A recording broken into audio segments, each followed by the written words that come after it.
ভাবছেন সামান্য বিদ্যুৎ বা গ্যাস লাইনের অবৈধ সংযোগ নিলেই কিছু হবে না? ভাই, ভুল ভাবছেন। এটা শুধু অনৈতিক না, বাংলাদেশের আইনে এটা একটা বড় অপরাধ। প্রতিদিন খবরের কাগজে আমরা দেখি বিদ্যুৎ কোম্পানি অভিযান চালিয়ে শত শত অবৈধ সংযোগ বিচ্ছিন্ন করছে।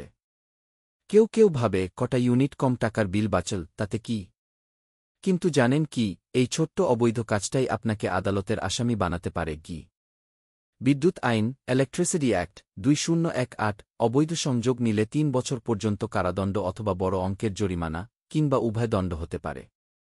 গ্যাস আইন, গ্যাস অ্যাক্ট 2010 অনুমতি ছাড়া পাইপলাইন সংযোগ নিলে ফৌজদারি মামলা হবে, আর্থিক জরিমানা সহ জেল হতে পারে।